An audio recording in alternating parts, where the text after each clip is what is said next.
welcome to session 2 of the NBCEC Brown Bagger series. We appreciate everyone joining us again, another good crowd today, so we appreciate that. I am particularly excited about today's topic because this is certainly something that I get questioned about often. Everyone seems to think they always have the newest, latest, and greatest genetic defect and wonder what to do about it. And so after today, I hope that we all know the answer to that question. So I appreciate everybody joining.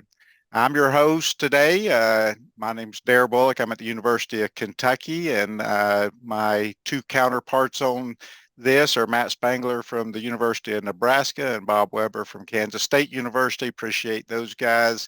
And we're pleased to be able to bring this to you guys again. I think this is our 19th year of the Brown Bagger series. So we'll have our 20th year anniversary and a big party next year.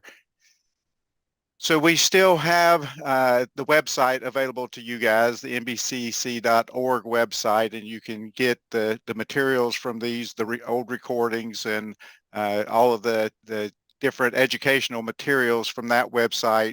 We also have it up on the eBEEF.org website. You can go there to get these materials as well.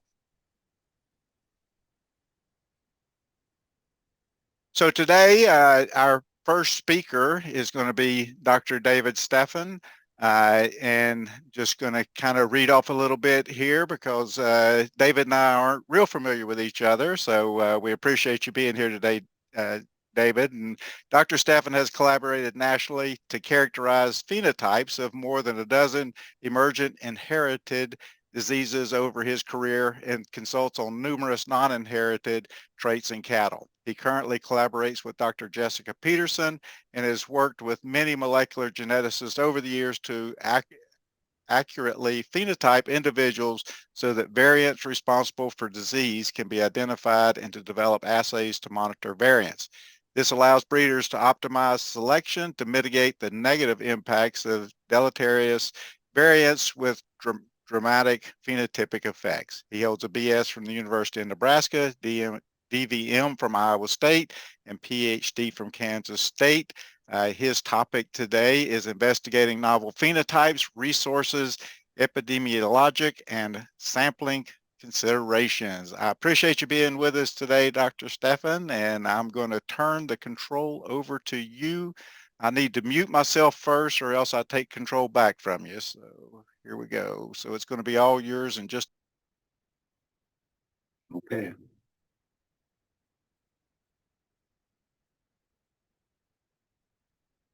Not seeing the controls yet. There they are. Thanks for giving me the opportunity to present a little bit about the program. I've been doing this for, I guess, since 1989, so maybe about 30 years. Been at Nebraska for 20 some years. I'll go through a little bit today. Here's my basic contact information, and I have my cell phone number in one of the appended slides that I sent in, because sometimes that's useful in real time. But at the University of Nebraska, my research has been to help breed associations and breeders characterize emerging defects and to at least do an initial evaluation to see whether it's a high risk for genetic or whether it might be environmental. And when we can identify something where we know the variant, we can refer them for a test, or if it's something new that looks genetic, we can try to get after it and find the variant. And if it's environmental, sometimes we'll have an idea what causes it there. Whoops. I'll start out with a pop quiz for you. We got the 4 animals, A, B, C, and D. You can kind of take a look at them and decide which ones you think might be hydrocephalus and which ones you might think are genetic and which ones might be environmental. When I get presented with these things, one resource I would like to point people to is this online Mendelian Inheritance in Animals. It's omia.org. Frank Nicholas in Australia has this at the University of Sydney, and Dr. Tamman has kind of taken it over, some of the operations of it now. But they have 4,000 different traits across multiple species that are cataloged in there. Some of them we know the variant and it's fairly detailed, and some are, there's some old literature suggesting that it's familial or something. So it varies across the board. I have an area in the upper right circled where you can enter a search term. Just a caution there is that it's not real highly cross-referenced as far as keywords or something. So sometimes you have to try several search terms. I generally just go to the browse menu that was up on that taskbar across the top. And if you look under Bos Taurus or taurine cattle, you can go and they have, there's 652 traits in there. The safest way to do it is to kind of scroll across to the right across the top there, and they're sorted by system. So like in those hydrocephalus calves, you go to neurologic system, there's 51 phenotypes recorded, and it doesn't take that long to scroll through 51 phenotypes and see which ones that match. You can click on them, you can back up. It's a pretty fast way to see what's known about diseases. When I put in the search term hydrocephalus in cattle, we came up with 3 phenotypes. The first one was a disease described in shorthorn cattle where they have retinal dysplasia and internal hydrocephalus. The second one is a hydrocephalus that when I clicked on it, it was in Angus cattle. It's a neurodegenerative hydrocephalus that hasn't been published, but I work with John Beaver on that, and the gene has been determined and there is a genetic test available for that. And then the third category, if you clicked on that, it brings up all the other internal hydrocephalus phenotypes where there's publications suggesting that it may be inherited, but they haven't been worked out yet. So that will eventually break out into more numbers and more phenotypes as we go forward and learn more about these things if they recur. This is what happens when you click on that OMIA number, you get a whole bunch of information about the phenotype. This is the bottom part of one of those. The top part will discuss the phenotype and the evidence that it's genetic, kind of lets you match the morphology or the clinical condition to with what you're looking at in the field. And then you get down to the middle of the page there, it actually shows what the variant is, what the mutation is. And then I often go down, I look at the phenotype and see if it matches. And if I think it does, you can go down into the reference section and you can click on the PubMed reference number and you get right to the abstract and the citation. And if you're an academic faculty member, you can usually click on the direct link to the full article. And that's very useful to me going into research. The other resource I use a lot is PubMed. You put in hydrocephalus in cattle and you get, instead of 3 results, you get 80. And the first 3 that popped up were non-genetic causes. They have toxoplasmosis listed. I haven't seen that cause hydrocephalus. It's known for causing hydrocephalus in baby humans, but I haven't seen it in cattle. I have seen congenital neurologic conditions with Neospora in cattle. Viruses, I've seen blue tongue and EHD cause hydrocephalus in cattle. In the US, in Asia, there's Akabani virus and arenovirus that can cause hydrocephalus, and the Schallenberg virus in Europe can cause hydrocephalus, but it just points out that there are phenocopies and environmental causes. When I split open the skulls on those first 4 calves, I got 3 of them here. The 2 lower images are from the same calf, but that upper left image, you look into it and you see no brain whatsoever. Whoops. There.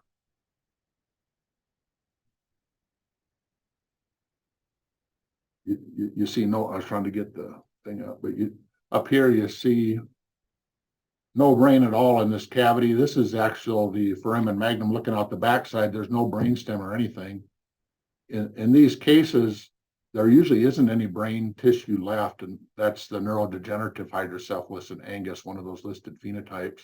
I have had some that had the medulla oblongata, the brainstem, and the first couple cervical vertebrae contained nervous tissue. But this is another case where you have internal hydrocephalus and a fairly straight looking brainstem, and this is an internal hydrocephalus. These are the same calves where there's an upward swing. When I pair them up, this was the little Angus calf with the broad head, a little bit soft on the forehead. It had the internal hydrocephalus with the straight brainstem.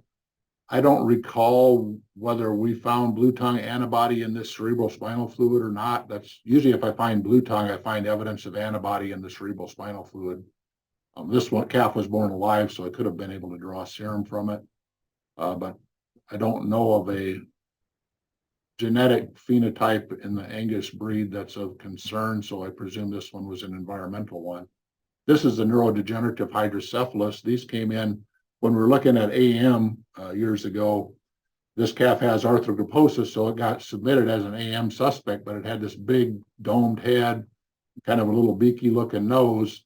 And then when you opened it up, there was no brain tissue at all. The spinal canal doesn't have any spinal cord left, and the vertebrae are abnormal. It's just cartilaginous material.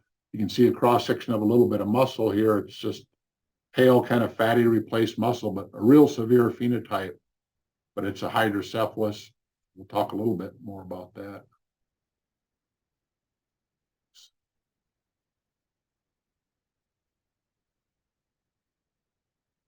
Come on, next slide.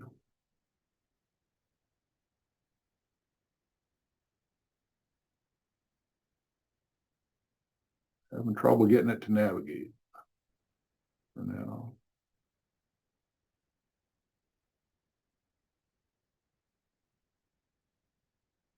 There we go.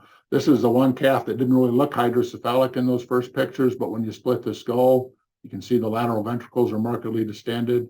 There's kind of an upswing in the brainstem just ahead of the cerebellum here. That's a phenotypic characteristic. When I was in grad school back in the early 90s, Leipold would see that and he said, yep, that's genetic. And this is the old Hereford phenotype that was described in the 1950s. And they had two subtypes. They called one a type 1 and one a type 2. One had a domed head and one didn't. But it's important to recognize on some things like hydrocephalus, everybody sees the big water-headed calf and can jump to hydrocephalus, but some of the hydrocephalics have a normal skull profile. So it's important if you're in a breed where there's a hydrocephalus like this to make sure the skull gets split. Otherwise, you'll miss the diagnosis. It'll just show up as a dummy calf or a stillborn calf. Osteopetrosis in Angus cattle was the same way. Until you split a long bone, you would never have an idea what the problem was. On the hydrocephalus that came in, the neurodegenerative ones, we had 6 cases and I checked them for blue tongue and BBD and they were all negative. Both genders were represented and they were presented as late-term abortions. One of the things we look at on these cases is the epidemiology, where they come from. We had 19 calves from 11 states on 17 different ranches. And you can see they go from Virginia to California and from Texas to Wisconsin and North Dakota. So all over the US. So the likelihood of a shared environmental or toxic influence or an infectious disease would be fairly minimal with that type of history. When we looked at the pedigrees, they all had a common ancestor top and bottom of the pedigree. So there was a way for them to be homozygous for a recessive variant by descent. When we see that kind of pattern or suggestion of that, that's when we get excited about sequencing and trying to find the gene. In this case, we did find the gene and I listed it there for reference. Other resources, Neogen, I kind of biased towards them since they're just a mile up the road from where my lab is. So it's easy to get samples there to get them tested. They do a pretty wide array of testing for the characterized abnormal variants in addition to the other performance characteristics that they test for. Certainly, I'll mention Zoetis has a testing laboratory. There's some small testing labs. I know of one that they do the progressive ataxia in Charolais cattle, I think is the only genetic defect test they do, but there's a wide variety of places you can get testing done. I use the California Davis lab a lot, probably more for other species than for cattle, but they do have a small group of cattle tests that they run.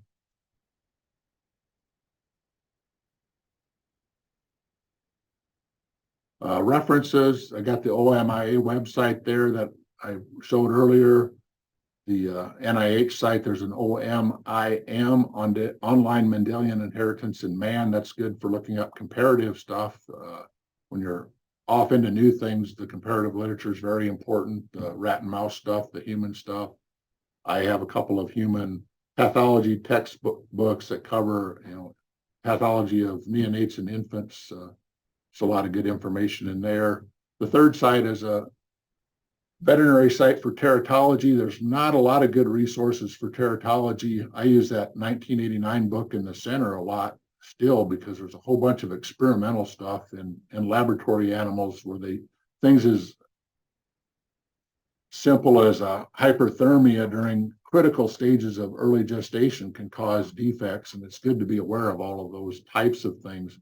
The embryo is fairly sensitive early in gestation, or the fetus, once implantation occurs during that first 60 days, to all types of insults, and they're really poorly characterized for the most part in cattle, so we have to look at other species to get clues there.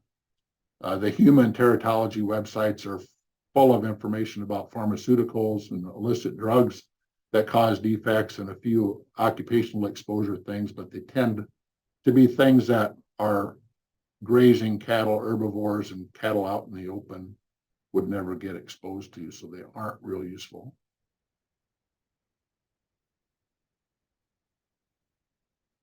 This is a kind of a sample case going into an investigation. This was a little shorthorn calf presented from eastern Nebraska, and he has this kind of protruding belly and a small hind quarter. We wrongly called that protruding belly a hernia because it looks like a hernia to a lot of casual observers, but there's really no herniation of the viscera through the body wall. It's just a dropping of the body wall.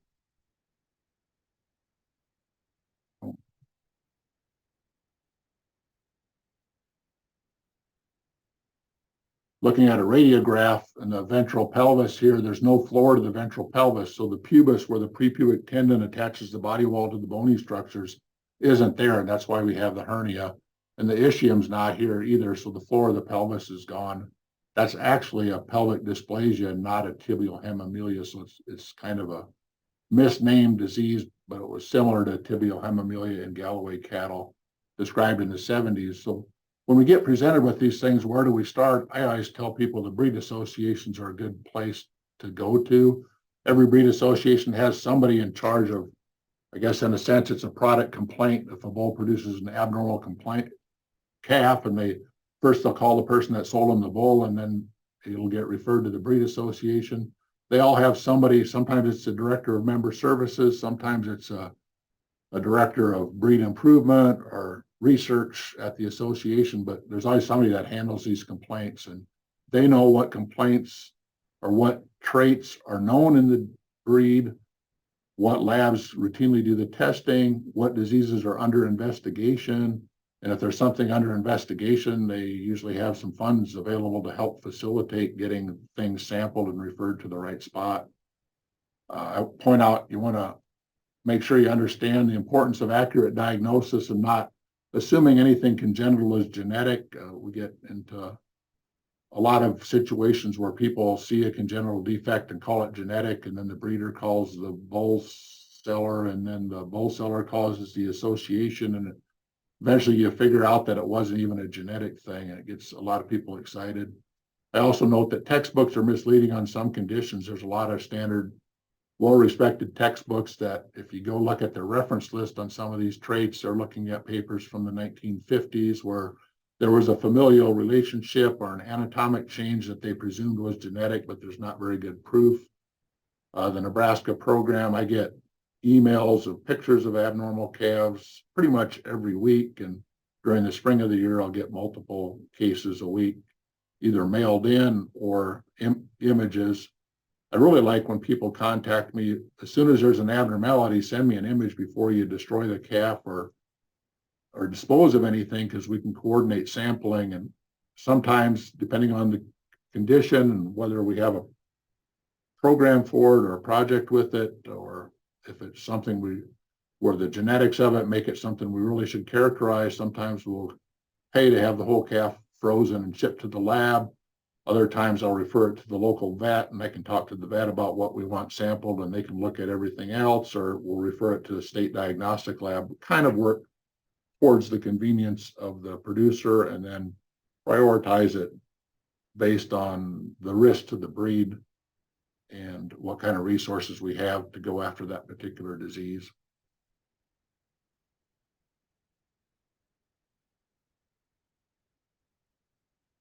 Looking at development, that first 60 days is critical. So if we have amputated limbs, missing digits, a missing tail, abnormal eyes, all of that stuff happens early. And I point this out because when we're at 280 days, 283 days when the calf is being born, and we're looking at the cohort group at that time or the pasture facility at that time, that can be meaningless as far as looking at environmental factors that could have produced something, because we need to know where they were housed during that early gestational period, whether any illness went through, what kind of feeding programs they were on, what kind of animals they were mixed with, and what the breeding group and cohort groups actually were.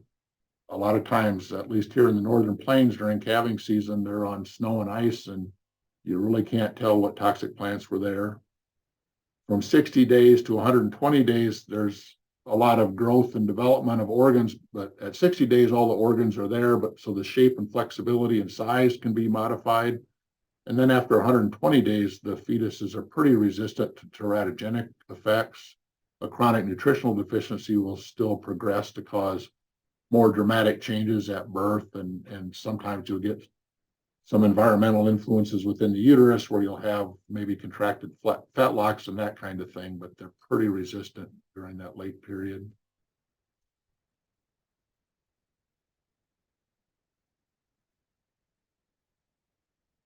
Whoops. Having trouble here. So the optic vesicle and limb buds form the 24 to 30 day region. I point that out because we see a lot of missing limbs or missing digits and a lot of small, microphthalmia, small eyes, or they call them absent eyes. A lot of times the cattle producer will say that, but when you actually dissect it, they'll have a real small palpebral fissure and a small vestigial eye in there. But you see those in combination a lot because they're formed at the same time. So some type of teratogenic influence happens and knocks them both out. We see a fair number of facial defects like a twisted nose, cleft lip, certainly cleft palate's a familial thing in humans. There's some breeds of cattle where they've seen familial patterns. Most cases I see are sporadic.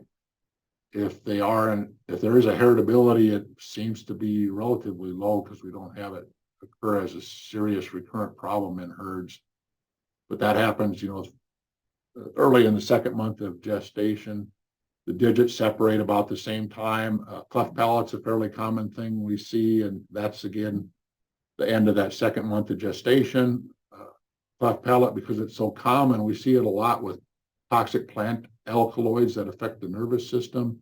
Any kind of paresis that occurs can allow the tongue to actually lay between the palate, the sides of the palate, as those cells try to migrate to close the gap, and that can be enough to cause a cleft palate. But again, it just points to early gestation is where we have to look if we're looking for some environmental issue. The diagnosis can require multiple cases over time. That's something that people need to understand.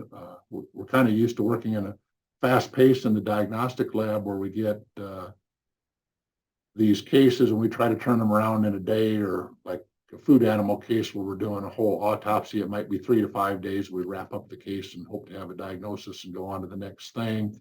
There's a tendency with congenital malformations to want to look at it and just do a gross external phenotype and say, yeah, that's neurodegenerative hydrocephalus.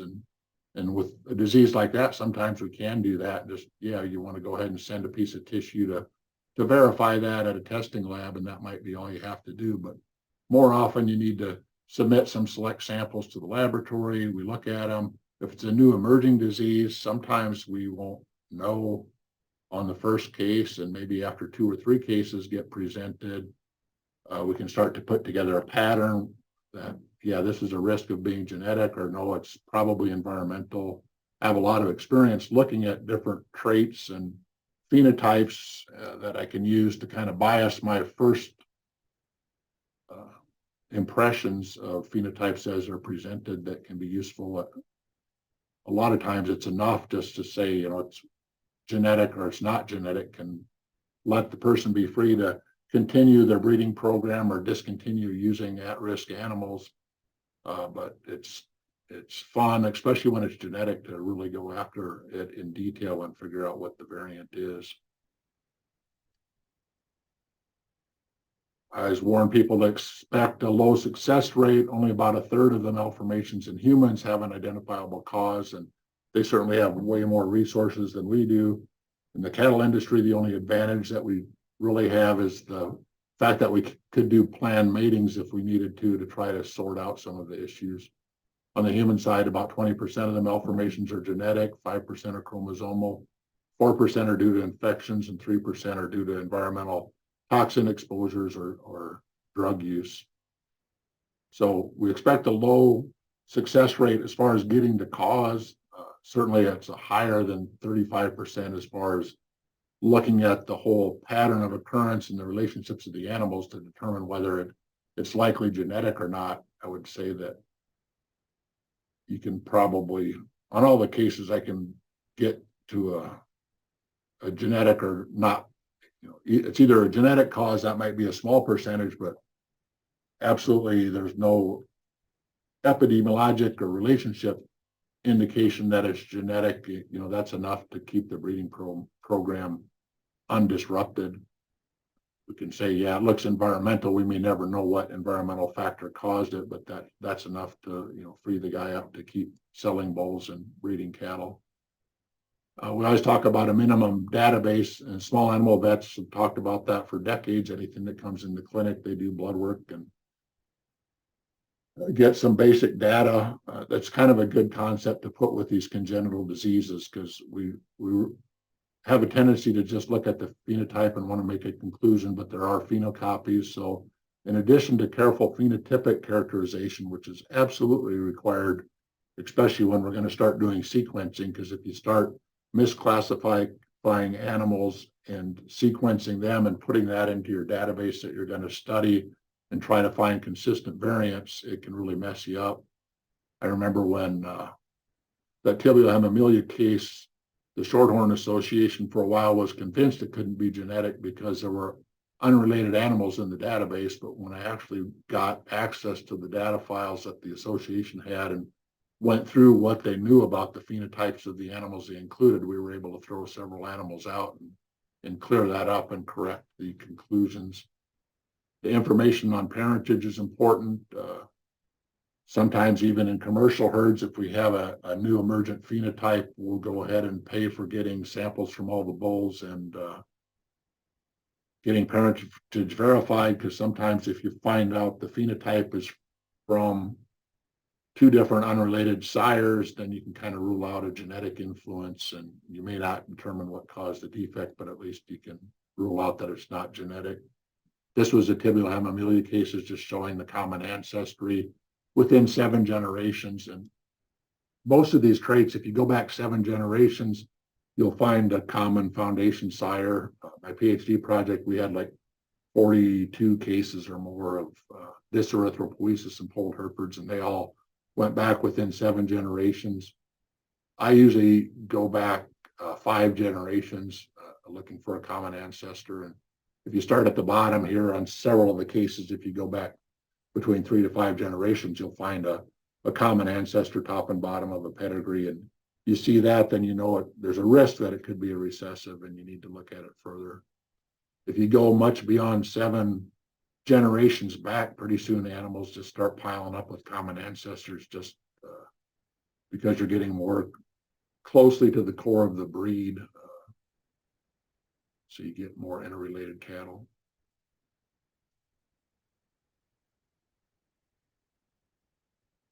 Having trouble getting these things to advance again.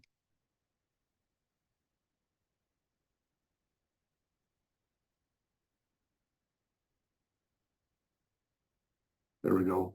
The contemporary things, I talked a little bit about that. We look at the size of the group, the phenotypes, the breeding backgrounds, and the feedstuffs. Extension specialists, I use them a lot, particularly if we're going to look at environmental things that might have happened 6 months ago. It might be the next summer. We kind of put it on the notebook to have somebody go back and look at the grasses in the pasture. I see a lot of particularly skeletal defects in calves, at least in eastern Nebraska where rangeland is limited.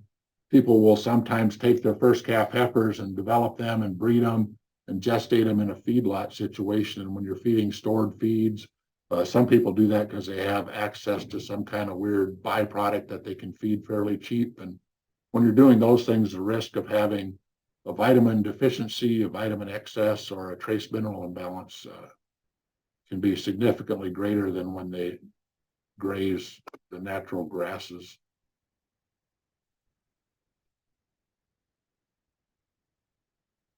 So inherited traits, we look for limited to one breed, one family line, geographic diverse locations, consistent morphology. You also see bilateral symmetry with most genetic traits. So if we have a missing digit on one leg, it's probably not genetic, something we see fairly often. And then we look at comparative literature and other species. The segregation frequencies used to be a big thing because when we investigated these diseases, we do breeding trials and try to get the segregation data as evidence that it was genetic and likely recessive or incomplete dominant or whatnot. Anymore, if we see the relationship patterns, we kind of jump right to sequencing because sequencing has gotten so much cheaper and you can do it quickly. The facial dysplasia in the Herefords, I think we got that one figured out and submitted for publication within 9 months of the first case coming into our program. The more recent diseases have been a year or two to get enough cases together and get the sequencing figured out. Some of the old literature, if you look at the contracted fetlocks, there's an old paper describing a family of Jersey cattle that had contracted fetlocks, and they wrote it up and published it as probably recessive, but that only occurred on one ranch during a group of animals that were temporally related. They were all born in the same calving season over a month's period, so that they had the shared breeding background. They were all from one sire, but so were half of the calves in the herd. And I think that was a spurious report and probably poor evidence that it's genetic, but it actually made it into some textbooks.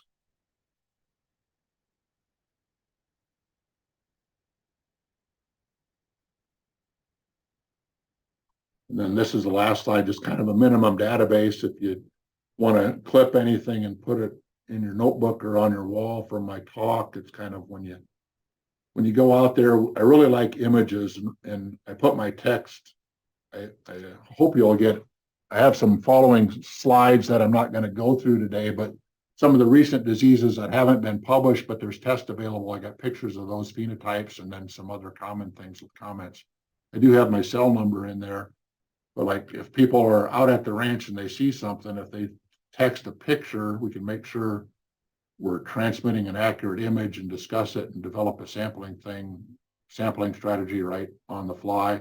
I always tell people you can always freeze a calf and you don't damage anything as far as investigating these things. And it's way better than letting something get rotten. And we can coordinate sampling through people locally, or we can arrange to have it shipped if it is a priority investigation.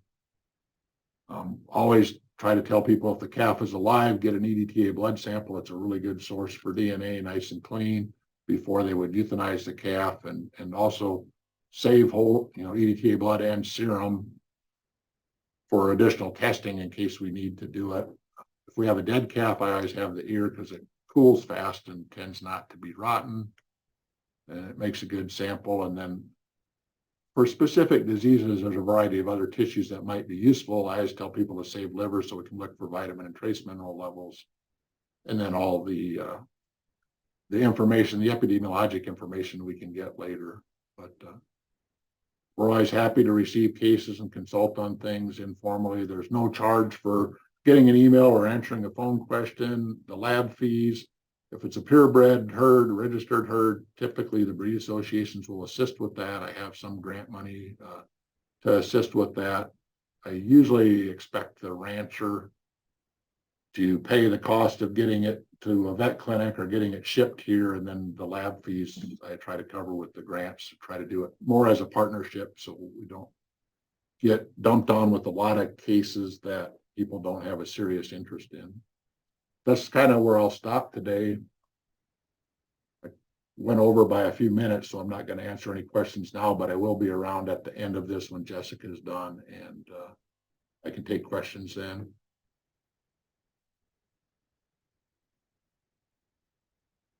I think that's all I had for slides. All right, let me try and get back control here. I'm going to hand it to you, Jessica, but don't take control yet if you don't mind, because I need to be able to pull up your info to share with everybody. All right, appreciate it, Dr. Steffen. That was great. Well, I guess, I was just curious real quick, a quick question was, what about genetic by environmental interactions? I mean, that seems like that'd be really tough to try and sort out. Have you had any that you could specifically say you're having that issue, or is that going to probably fall in that unknown category? Yeah, those are going to be end up in the unknown category for the most part, because there's experimentally it's real hard and would be expensive to try to reproduce those things. So the things we're currently really good at characterizing now are the variants, either the dominant traits or the recessive traits where the gene has a huge impact, so you can sort it out fast and get to it. The other things that happen are going to be more just a familial thing, and there's not a real big pool of funding to go after that type of thing. And currently we're incredibly busy with I just edited a paper yesterday that'll likely get submitted next week, and we got another one that's probably 2 weeks away, and we got one back from review. So there's lots of new recessives in the pipeline. Hopefully it'll slow down a little bit for a couple of years and give the associations a break. Yeah, good luck with that. All right, I appreciate it. If anybody has any questions, please type them in the Q&A section. That's the easiest way to handle it. You can do it in the chat, but if you'll put it in the Q&A, that's the best, and we'll try and handle that at the end. All right, next up, we have Dr. Jessica Petersen. Jessica is an associate professor of animal function genomics at the University of Nebraska in Lincoln. Dr. Petersen's research team focuses upon identifying variation in the genomes of livestock and horses and working to understand how that variation alters phenotype. She also works in studies of population diversity with application to breed management. Since joining UNL in 2014, she has been working with Dr. Steffen to investigate novel, lethal, or unwanted phenotypes in cattle. Past successes include the identification of dominant variation causative of osteogenesis imperfecta in red Angus and recessive mutation associated with mandibulofacial dysostosis in Herefords. Well, I appreciate that, Jessica. That put the challenge on me. Okay. All right. Well, I have given you control so you can take over, and we appreciate you being with us. And the topic of Dr. Petersen's talk is going to be using genomics to connect novel defects to their origins. See if you can take control, Jessica. Okay. Not yet, so we'll see.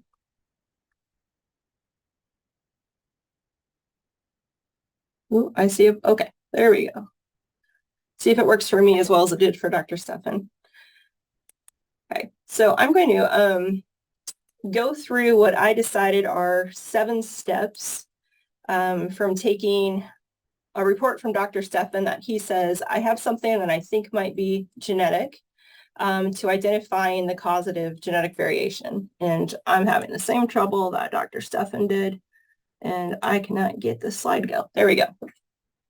So I'm going to go through each of these 7 steps, and I'm going to do so using this example of that defect that you pronounced so nicely, Darrh, mandibulofacial dysostosis in Hereford cattle. I'm first going to say that this is a project that a former graduate student, Renee Seek, now Renee Schroeder, did some really, really nice work on.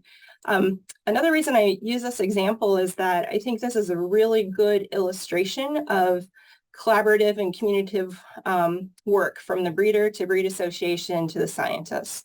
The only reason that we were able to identify this mutation in a pretty quick manner was that the breeders were are very open. They're very good about contributing samples and information through the breed association and to the scientists. Okay, so we start out with this. It happens, that being mutations. And mutations happen all the time. So just as an illustration of this, in humans, we have about 30 trillion cells in our body. Each of those cells has a nucleus that has DNA in it, okay?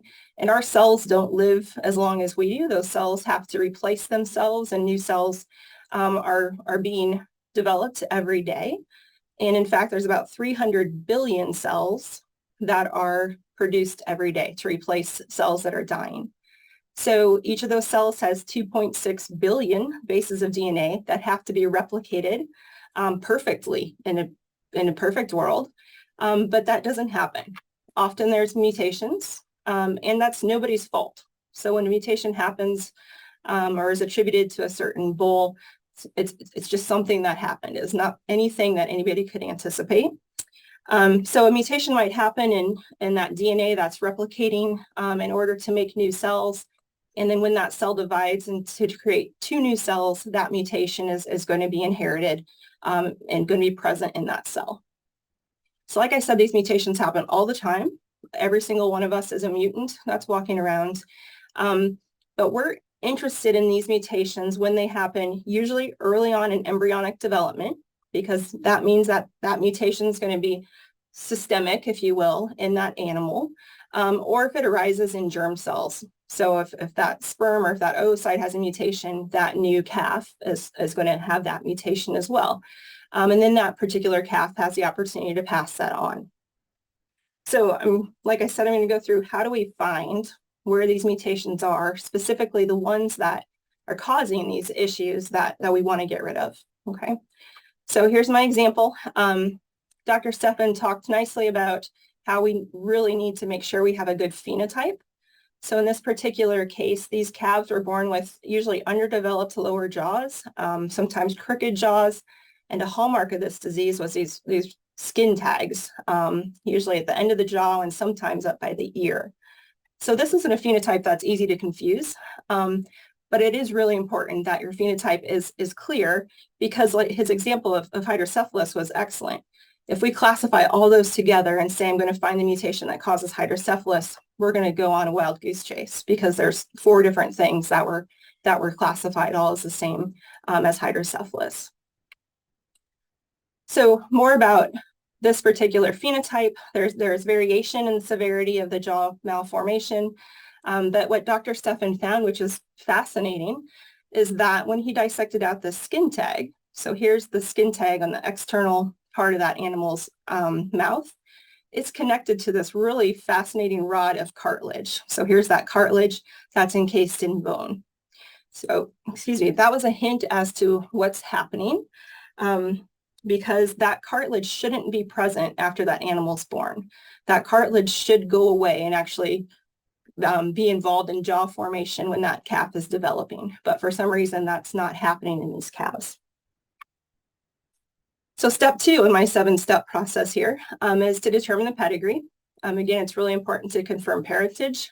Specifically, the sire is often a question of these animals. And then we're looking at that pedigree to see if there's relationships among those calves. If there's relationships among the sire and the dams of those calves, that might point to a recessive condition. Or maybe all those calves have the same sire but unrelated dams, in which case it could be a dominant. For our particular case of MD, which is what we abbreviate this as in Herefords, all these calves were in fact related. Each of their parents went back to one sire. This is within 3 or 4 generations, so in a pretty short order. So understanding pedigree helped us to hypothesize that we're looking for a recessive. And that helps us when we get to the next few steps here. Okay, step 3, gather DNA samples. And again, Dr. Steffen alluded to this. DNA, a tissue sample of any sort is going to help me if we're going to look at DNA. So I get a lot of pieces of ears that show up in my lab, blood, liver, semen, hair, anything like that is going to help us because all those tissues have DNA, and it doesn't Doesn't matter where that DNA comes from in the animal. But we definitely want to get DNA from affected animals because we're interested in what they have that normal animals don't, their parents. So in this case of MD, we think this is a recessive, or it is, spoiler alert. So we expect those parents to be carrying this mutation. Any in-betweens between that founder in those cases. And then probably almost as important as DNA in those affected animals is DNA on related but normal animals. And what this does is it helps us identify variation that these affected animals might have that is just due to being related to one another and not necessarily due to the condition that we're interested in studying. So having full siblings is awesome, full sibs, half sibs, herd mates that have similar genetics to the animals that we're interested in studying. So I get asked a lot when we have something that we think might be genetic. Somebody will say, well, this animal has a SNP profile. Can you use that to determine the mutation? And the answer is no. It could help us. So a SNP profile isn't going to hurt. But as by definition, these traits are novel. And so SNP chips that everybody uses for parentage and for genomic enhanced breeding values have variation on them that's common. And so while they might help us narrow down the region of the genome we're interested in, we really need to do new investigations. So often we go to sequencing. And there's two approaches we could take. The first is a candidate gene approach. And we'd go to these resources that were mentioned.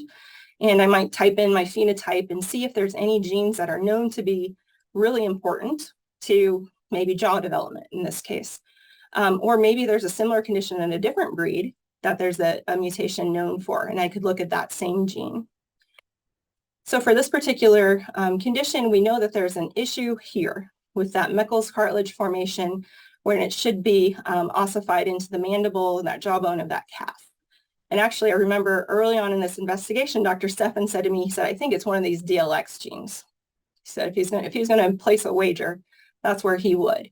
But I don't think either of us were confident enough that that's where we should look. And so we went to whole genome sequencing. And honestly, that's where we default now anyway, because whole genome sequencing is relatively inexpensive. And if we would place our wager on the wrong gene and be wrong, by whole genome sequencing, we have all the variation across the entire genome to go back and look. So whole genome sequencing allows us to capture all of the variation across the genome. So then it becomes a statistics game. So we'll align these genome sequences, so all 2.5 billion bases, align it to one another into what we call the reference genome. And then we're really looking for things where the affected calves, in this case where it's a hypothesized recessive, where they have something that they're homozygous for, they have 2 copies of it, where their parents are heterozygous. So the parent had to give them a bad copy, but the parent can't be homozygous itself, otherwise it would be affected. And then we want to see relatives that maybe they don't have it at all, or maybe they're heterozygous because we can't tell which animals are carrying it by looking at them.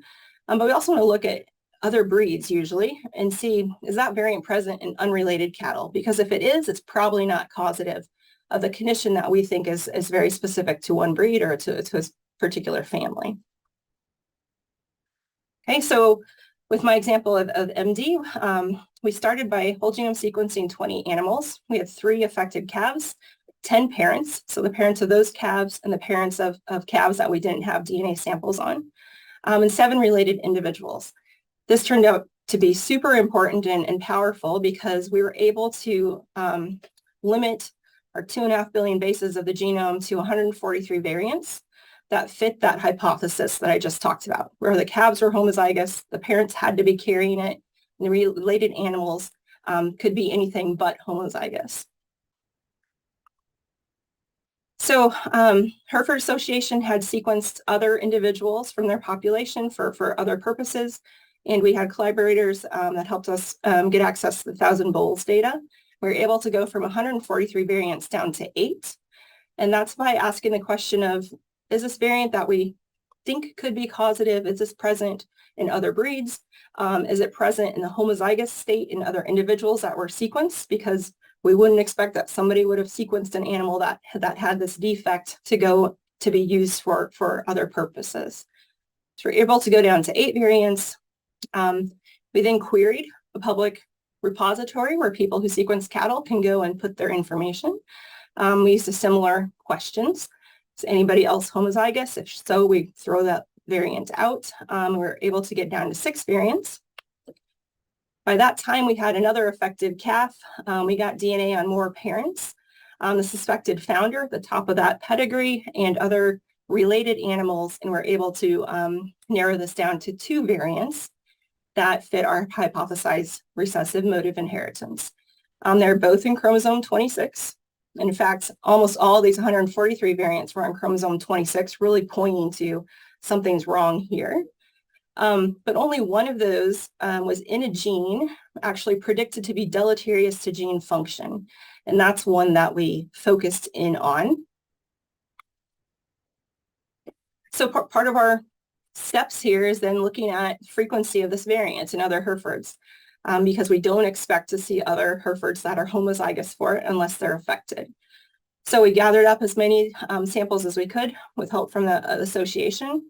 And I have them classified here. The first row are animals that have that presumed founder bull in one side of their pedigree, so either maternal or paternal. You can see that 2/3 of those animals were normal. They didn't carry the variant. And another 1/3 of those were heterozygous, but again, none that were homozygous. So if the Hereford had that presumed founder in both sides of its pedigree, we found animals that were normal. We found similar number of animals that were carriers. And these 5 were our 5 affected calves from the initial reports. If the Hereford did not have that founder in their pedigree, we had 350 animals. They're totally normal. So this is helping us kind of grow our confidence that this particular mutation might be our causative, and it's coming from that particular founder. And then the DNA from that bull himself found that he was a carrier of this mutation. So we're just, every single step is growing our list of evidence that this might be the causative mutation. Okay, but then we really need to validate this, and more of a functional validation, if you will. So we asked ourselves, is this variant in a gene that makes sense? Is there something known about this gene that's related to jaw formation? Is the mutation itself expected to alter gene function? And I already said that this one was. It's what we call a missense mutation that changes an amino acid in the protein. Excuse me. And further, is that part of the genome or that gene expressed in the relevant tissue? This part was hard for us because we estimated that this formation of that jaw in these calves happens around a month of gestation. And so we don't have embryos that we know are going to be affected that we can look at the expression of that gene. So we have to do the best we can with other information. So in our validation process, we had a collaborator over in veterinary science who does some protein modeling. So that the gray part is the structure of our protein, and there's some cool helices here of how this protein forms. What's shown in red, though, is where this protein interacts with a form of retinoic acid. So this site right here is really important because this protein has a role in retinoic acid degradation. Our mutation, though, is over here. So we're zooming in. So it's right here on this other picture. And that looks like it's kind of a long ways away from this part. So you wouldn't necessarily think, oh, this has to be important. But this colleague then modeled the region of that protein that's going to be this helix. And this is a normal protein. Here's where our mutation is. Here's a list of the amino acids. This red bar is telling us that that's all expected to be a helix. But then when we say, well, what about this mutation here? It changes the amino acid, and sure enough, it's predicted to break that helix. So in my mind, I envision this like this helix here, then maybe taking a turn. And so it might be blocking this recognition site that's important. So building up our evidence again of the importance of this mutation. And as I said, we can't necessarily go and look at that embryo, but we can go to other studies, and this gene is important in retinoic acid degradation, excuse me. and it's expressed in the maxillary and mandibular processes of the first pharyngeal arch. All that is fancy talk saying when this little embryo is developing, that gene is really important in the expression of this region that is developed into the jaw of that calf. So again, more evidence that, and sure enough, this must be important. Okay, so if you remember this, I just think this is interesting. This is where we might have wagered initially. Retinoic acid is really important to getting endothelium signaling going, which starts this cascade. So we're on the right track, but if we took a candidate gene approach, we would have still been searching for that particular mutation.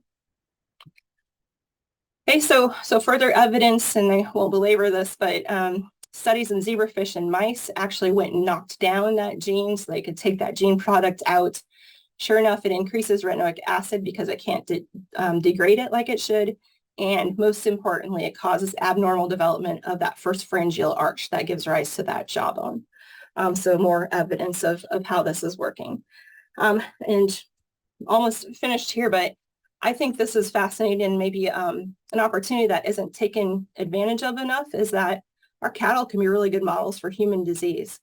So both of these conditions in humans, this focal facial dermal dysplasia has abnormalities along that line where the Meckel's cartilage is in these children. And this one, hemifacial microsomia, man, that looks a lot like that cat to me. But both of these are, in fact, attributed to mutations in the same gene that we found to be defective in these Hereford cattle. So my final step is communicate the results. And obviously, we want what we do to be useful for breeders and breed associations. So this commercial test was made available. And also, I think really important for me and Dr. Steffen is that we want this to be peer-reviewed and published, because this is a check on our science. We're pretty dang confident that what we found is good evidence for this mutation, but we submit this to journals where other scientists review it and say, yeah, we agree. We think that your evidence is appropriate in telling the right story, or maybe they would say it's not. But both of those things were accomplished for this particular defect. So I'm just going to end with this. Like I said, we have to have really good communication and collaboration with breeders and breed associations. So this example is in Hereford. These other three breeds, Red Angus, Angus, and Simmental, are ones that we have, since I've been here, have past or current collaborations ongoing with. The folks at the Meat Animal Research Center and Clay Center also have a great wealth of information. They help us eliminate some of those possible variants, as does Dr. Schnabel in Missouri. And we also have some collaborations going on at A&M and with John Beaver, who's now in Tennessee. So I sped through that to get us on time, but I'd be more than happy to take any questions that you might have.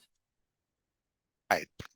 Thank you very much, Jessica. That was great. I appreciate it. And we are on time. As you guys know that are with us week in and week out, we take the opportunity to answer your questions. If you have to go, we understand. But if anybody has any questions, if they could put them in the Q&A, that would be best. The chat is your other option there. And would be interested to hear any questions that any of you have. So if you have those, please go ahead and get them typed in. All right. You got through, got to some extra stuff I had in case there were questions or. Gotcha. Did you want? Examples, so. I was hoping you weren't wanting me to present on that information. So. All right, so while you guys are typing in frantically, I'm sure you are, session 3 will be next week. Your host will be Dr. Bob, and we're looking at a couple of the newer traits to come along with EPDs, the Angus longevity EPD, and also the dry matter intake that IGS has. So please join us next week for that information. So let me, I guess, here we have a question came through. So great presentation. Wondering how you initially identify animals that are affected. Do breeders come forward or associations? I can take that. Both, actually. Most breed associations, like Dr. Steffen mentioned, have a point person for reporting of these things, and that's really powerful because they can keep track of other reports that might be similar. and keep records of cases that might be a new genetic cause. But I've also had breeders call us individually and say, hey, I have this thing going on. What do you think? Often we then refer them to a breed association if it's a seed stock or purebred operation. But either way, we're happy to try to help. Okay, good. I guess that leads to a question that I have, and curious what both of you think. Do you think that there's been a mental shift in our producers? Because I think we all understand that at one point in time, there was a lot of bury it and hide it sort of mentality because of the problems that we had a few years back. Do you think that has changed any? I think it's improved a lot. The biggest place where it's really improved is at the breed association level, because there used to be kind of the avoidance thing among some of the board members that control the breed associations, and with the ability to get to the variant and to have a test so that you can effectively deal with it, it's the eagerness and cooperation to get after these things is just skyrocketed. And the cost of doing the project, some of these we've done for under $10,000 for less than the cost of a good bull, you can actually figure out what the variant is. Now it's kind of subsidized because they're not paying Jessica's or my salary or for the grad students, but the sequencing cost and stuff is relatively cheap, and you can get after this, and you have the tools. In the old days, when you found the defect, like with my PhD project, well, that whole line of cattle just kind of got destroyed. Everybody avoided all the descendants of the foundation sire, and it really messes people up, where now you can kind of surgically strike and remove the negative variant and keep going with the good stuff. In addition to others using Most breeders, we get good cooperation. There's still a few that do it, but with my program too, anybody can submit samples. Most of them get referred by the breed associations, but some don't. And on the form that I use, I respect the confidentiality. So if the person sends it in and doesn't want the breed association to know about it, well, then I expect them to pay the bill, and then I don't report it. But just about everybody lets you report it to the breed association, and I have a whole checklist. The back to the producer and the vet, and then you can add on the guy who sold him the bull, and to the breed association, or all of the above. But we respect people's confidentiality, and we do everything we can to encourage them to share it with the breed association, because you really have to put cases together over a wide geographic area often to get enough cases to be able to analyze the data to sort out the variants. Excellent. Anything to add to that, Jessica? I don't think so. I thought that was Yeah, good. that was an excellent point, because I guess back in the old days when it was rampant to hide it, I guess then when you had to go through a breeding project to really kind of try and identify some of those things, that the cost associated with that is unbelievable. I guess in my opinion, all the investment that's gone into genomics, I think you guys have paid for that hands over, just what you've been able to do on being able to find tests for these genetic defects. I think that would have paid for it hands down. So excellent job. Any other questions out there? I'm not going to keep you guys any longer than you want to be kept, so you better make it quick. All right. Again, I want to thank our guests today, Dr. Jessica Petersen and Dr. David Steffen. Appreciate you guys being on. This was excellent information, and I think be very useful to a lot of us. I really appreciate it, and I'm sure others do too. So thank you guys for your time. All right, thank you. If you ever get faced with a question or problem, just give us a call or an email, and I usually respond within 24 hours. Most of the time, it's probably within a couple hours. Perfect. Thank you.